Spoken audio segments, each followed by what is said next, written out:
Hello students, this is Poonam from Maharaja Agarsen Public Senior Secondary School, Hisar.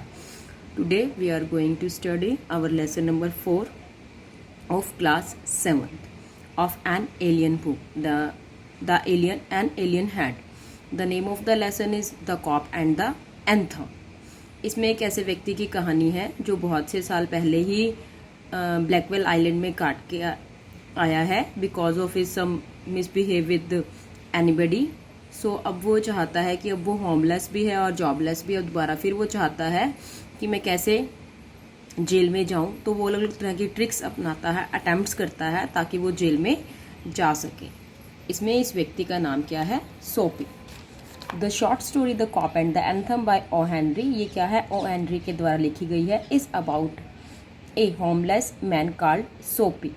ये सोपी नामक एक जिसका कि घर नहीं है, अकेला है जीवन में, उसके बारे में कहानी है.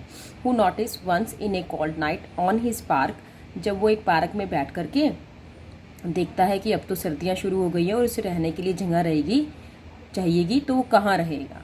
Bench that he has to try to do everything that is possible. अब वो कहता है कि वह हर संभव कोशिश करेगा जो कि उसे चाहिए, जो कि उसे घर में ला सके. In order to get into prison for 3 months to survive the winter. अपने आप को सर्दी से बचाने के लिए वो 3 महीने तक कैसे वो जेल में जाने के लिए क्या क्या अटेम्प्ट करता है, क्या क्या कोशिश करता है. His first attempt to get there to dine in an expensive restaurant and to tell the waiter afterwards that he can not pay the bill. अब पहली जो इसकी अटैम्प्ट है, पहली जो इच्छा थी वो क्या थी? वो कहता है कि मैं डाइन मीन्स डिनर, एक्सपेंसिव महंगे, एक महंगे रेस्टोरेंट में जाऊंगा, खाना खाऊंगा और फिर वेटर से कहूँगा कि वो बिल नहीं दे सकता क्योंकि उसके पास पैसे नहीं हैं. Soapy goes into the restaurant. The head waiter thrown him out directly because of his outwards appearance.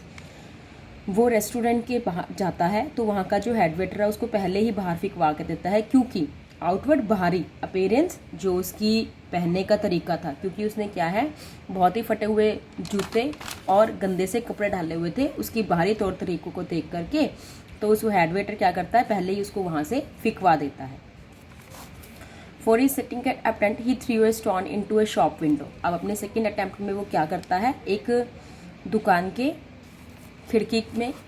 में खिड़की का कांच तोड़ देता है.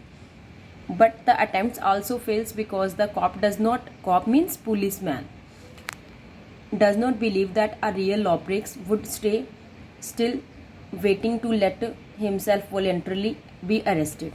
अब उसने एक दुकान में खिड़की का कांच तोड़ दिया, लेकिन वो खिड़की का कांच तोड़ करके वहीं खड़ा रहता है. जब पुलिस वाले को बुलाया जाता है कि यहाँ पे किसी ने खिड़की का कांच तोड़ दिया, तो वो कहते हैं कि ये व्यक्ति तो कल्प्रिट नहीं हो सकता अपराधी, क्योंकि कोई भी व्यक्ति है, कोई भी अटेम्प्ट करने के बाद क्या है वो वहाँ से भाग जाएगा. लेकिन वो क्या है, सोपी वहीं खड़ा था, इसलिए वो पुलिसमैन उसमें बिलीव नहीं करता और वहाँ से चला जाता है.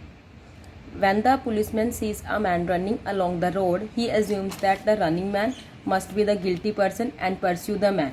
अब वो देखता है कि रोड पे एक व्यक्ति भाग रहा था, पुलिसमैन सोचता है कि शायद इसी ने ये अटेम्प्ट किया है, ये शीशे का कांच तोड़ा है. वो पुलिसमैन सोपी को ना पकड़ते हुए उस बिना गलती वाले व्यक्ति के पीछे भाग पड़ता है.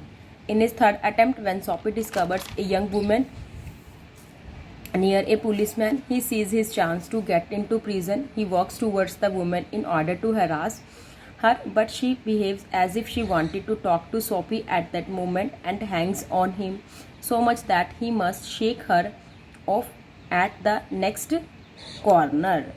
अब सोपी क्या करता है, वो सोचता है कि उसका तीसरा अटेम्प्ट क्या था. उसको वहाँ पे पुलिस के पास खड़ी हुई एक बहुत ही नौजवान स्त्री दिखती है. वो सोचता है कि मैं इसको छेड़ूंगा, इसके छेड़ने के लिए पुलिस मुझे अरेस्ट कर लेगी. लेकिन वो जो लेडी है वो इससे ऐसे बिहेव करती है, शायद वो भी उससे अपना बातचीत करना चाहती है, कुछ कहना चाहती है. इसलिए वो कुछ देर तक सोफी से बात करती है और वो बात करते करते नेक्स्ट कॉर्नर तक चले जाते हैं. अब उसका ये वाला अटेम्प्ट भी फेल हो जाता है. All this attempts fail. Now he behaves as if he were a drink in approximately of a policeman. अब वो क्या है, बाकी ऐसे तो सारे उसके अटेम्प्ट्स फेल हो जाते हैं. अब वो बिहेव करता है जैसे कि उसने बहुत ही ज़्यादा ड्रिंक कर रखी है, शराब पी रखी है, और वो ऐसे नशे में होकर के इधर से उधर घूमता है, फिरता है, गाना गाता है. But the policeman ignore. अब भी पुलिसमैन उसको इग्नोर कर देते हैं. Soppy because all the policemen had been informed that the students of from Yale are celebrating a party that night. क्योंकि सभी पुलिसमैन को ये सूचना दी जाती है कि आज याले, ये कॉलेज का नाम है, कॉलेज के स्टूडेंट्स क्या है आज पार्टी सेलिब्रेटिंग कर रहे हैं, इसलिए किसी भी बच्चे को ना पकड़ा जाए। वो ये सोचते हैं कि कोई बच्चा है वो अपनी पार्टी सेलिब्रेट कर रहा है इसलिए उसने ड्रिंक करी हुई है। पुलिस वाले कहते हैं ड्रिंक करना कोई गुनाह नहीं है, ऐसी कोई बड़ी बात नहीं है। Even is next attempt namely stealing a man's umbrella fails because the man had stolen the umbrella from somebody else before. अब वो क्या करता है, अगले अपने अटेम्प्ट में एक व्यक्ति से अम्ब्रेला चुराने की कोशिश करता है, लेकिन वो इसमें भी फेल हो जाता है क्योंकि उसने व्यक्ति ने जिस व्यक्ति से वो अम्ब्रेला चुराता है वो भी कहीं से चुरा कर लाता है। When Soppy walks along the road, he suddenly stops in front of a church. अब देखो लास्ट में क्या होता है, अचानक से सोपी चलते चलते एक चर्च के पास आ जाता है, वो वहाँ खड़ा हो जाता है। The atmosphere created by the light shining through the colored window of the church and also by the organ music to be heard on the road outside the church makes Soppy start thinking about his life. अब जो वातावरण है, जो देखो church के बाहर तो सारा दिन शांति ही होती है, भगवान से अच्छे से वहाँ प्रे करते हैं, और वहाँ पे जो म्यूजिक बज रहा था उसकी आवाज़ ने सोफी के जीवन को बहुत प्रभावित किया और वो अब अपने जीवन के बारे में सोचता है। At the same moment as Soapy decides to start a new life.